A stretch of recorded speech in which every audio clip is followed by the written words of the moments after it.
அல்லாஹு ஜல்ல ஜலாலுஹு அம்ம நவாலுஹு அழிந்து போகக்கூடிய முடிந்து போகக்கூடிய அற்பமான ஒரு வாழ்க்கையை தந்து அல்லாஹ் இந்த உலகத்துக்கு அனுப்பியிருக்கிறான்.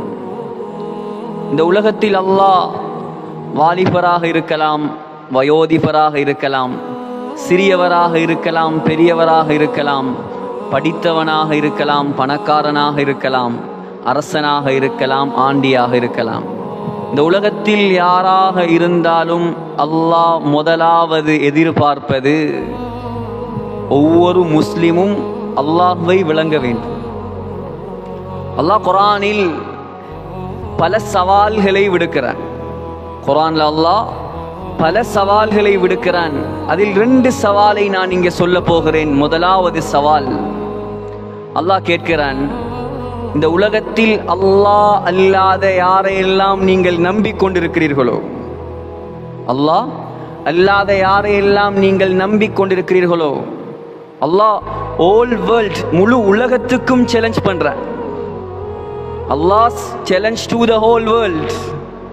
அல்லாஹ் கேட்கிறான், லை யக்லுகு ذுபாபா, அவர்கள் எல்லாரும் சேர்ந்தாலும் ஒரு கொசுவை படைத்து காட்ட சொல்லுங்கள்.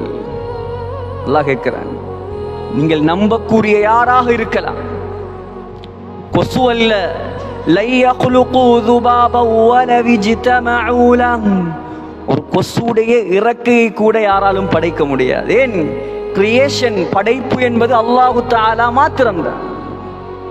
அல்லாஹ்வை ஒரு மனிதன் விளங்கினால் அவனுடைய வாழ்க்கை சீராக மாறிவிடும். அல்லாஹ் 2வது சவால் கேட்கிறான். உலகத்தில் எல்லாருக்கும் சக்கராத் இருக்கிறது. சக்கராத் இருக்கிறதா இல்லையா? அல்லாஹ் குர்ஆனில் 2 இடத்தில் சக்கராத் என்ற வார்த்தையை பாவிக்கிறான். முதலாவது சூரத்துல் கஸஸ், 2வது சூரத்துல் காஃப். அல்லாஹ் சொல்கிறான், வஜாத் சக்ரத்துல் மௌத் பில் ஹக், சக்கராத் வந்தே தீரும்.